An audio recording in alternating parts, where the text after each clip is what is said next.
¿Cómo estás, estimado estudiante? Enunciado número 1.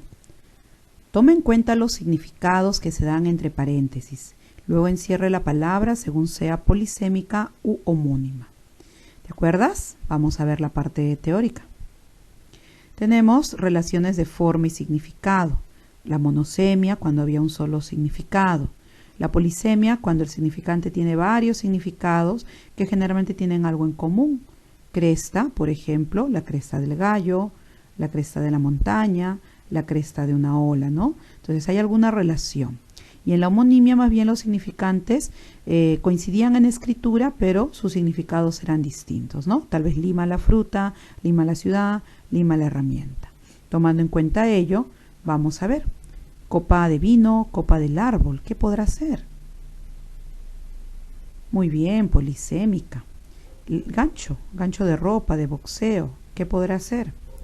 También polisémica. Lima, lima la herramienta, lima la fruta. En este caso, homónima. Sobre envoltura, sobre encima. Así es, homónima también. Cola, pegamento y cola, rabo. También homónima.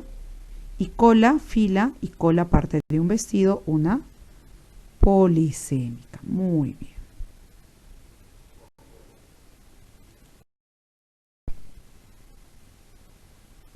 Enunciado número 2. Indique el tipo de antonimia. A ver, vamos a recordar la parte teórica. Teníamos antónimos gramaticales y lexicales. Un antónimo gramatical se daba por prefijación, como el caso de normal, anormal. Y los lexicales cambiaba toda la palabra, ¿sí? Por ejemplo, estaba la antonimia complementaria, donde uno excluye al otro, como el caso de vivo, muerto. Estaba la antonimia recíproca, donde uno implica la existencia del otro, como profesor-alumno. Estaba la antonimia propia o gradual, donde va a haber gradación, ¿no? Cuando digo frío o caliente, puede haber un término intermedio, tibio. Entonces, recordando ello, veamos la parte práctica. Legal, ilegal. Así es, se da mediante prefijación, así que es gramatical. Soltero, casado. Hay una exclusión, sería complementaria. Alto, bajo. Así es, graduación, ¿no? Propia o gradual. Víctima, victimario. Correcto, sería una recíproca, uno implica la existencia del otro. Posible, imposible. Será por prefijación, así que es gramatical. Inferior, superior. Propia o gradual, ¿bien? Y padrino, ahijado, recíproca, uno implica la existencia del otro.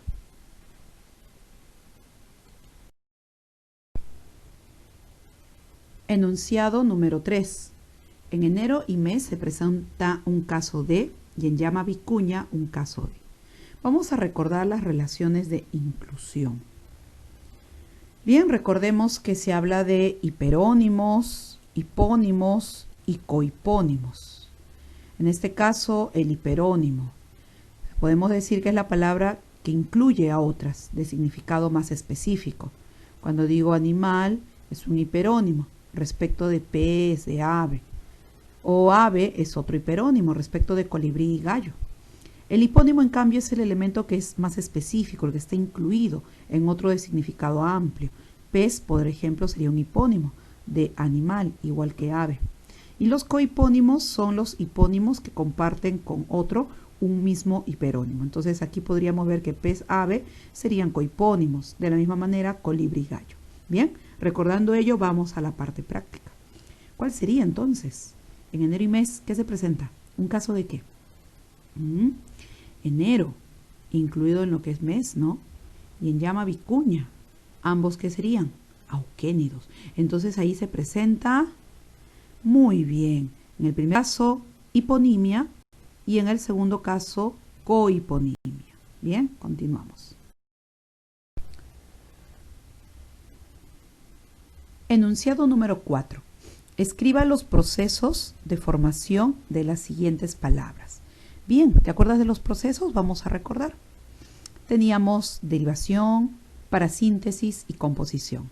Recordarás que en la derivación había por lo menos algún morfema derivativo, por ejemplo, por prefijo, por sufijo, ¿no? Como exdirector, como amorío.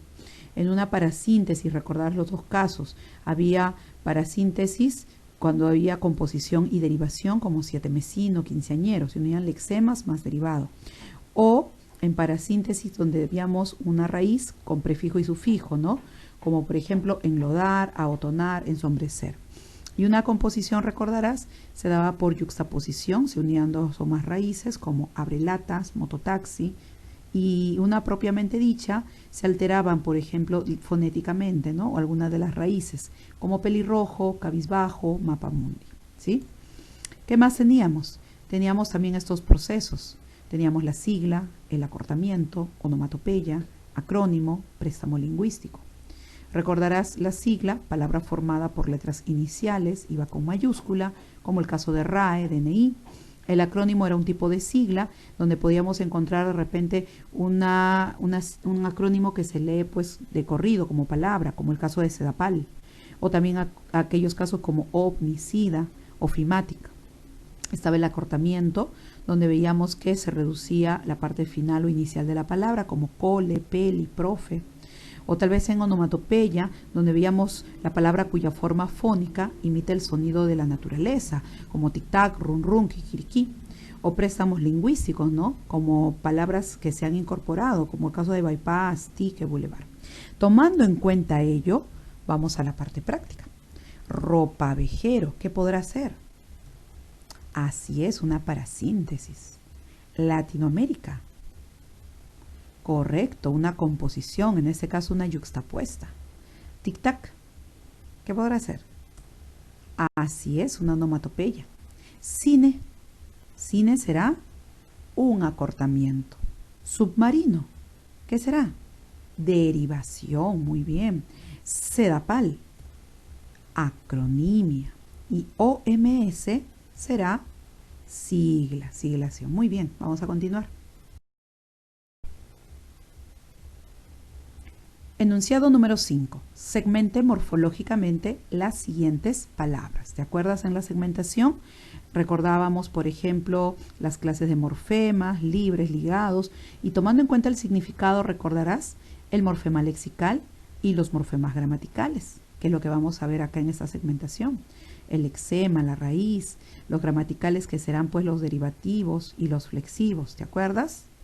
¿Te acuerdas que en el derivativo podíamos encontrar morfemas por prefijación, sufijación, infijación o interfijo, ¿no? O en el morfema flexivo encontrábamos morfemas simples, donde veíamos el género o número, y el morfema flexivo amalgama, que era solo en el verbo, donde se presentaban varios accidentes. Tomando en cuenta ello, vamos a desarrollar la práctica. Anaranjados. ¿Cuál será ahí la raíz?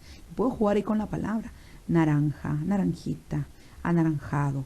Entonces ahí será, así es, a, naranja, at, o, s. At porque sabes que lo encuentras en otros casos, ¿no? Como amado. Felizmente, ¿cómo será? Se divide en felizmente, ¿no? Mente es un sufijo que lo encontramos tal vez en inútilmente, por ejemplo. Aniñaditas, ¿viene de dónde? Ah, de niño, ¿no? Veamos. A, nin, at, it, que es diminutivo, a género y ese número. O desentornillado, viene de torno, ¿no? Entonces mira, des, en, que serán prefijos, tor, il, at y o. Muy bien. ¿Cómo serían bicolores? Bicolores, de color. Ajá. Bicolor es. Este es el flexivo de número. O en rojizos. ¿Qué será? Así es. Roj, is, o, y es. Y en antepenúltimas. Ante, pen, ultim, a, s.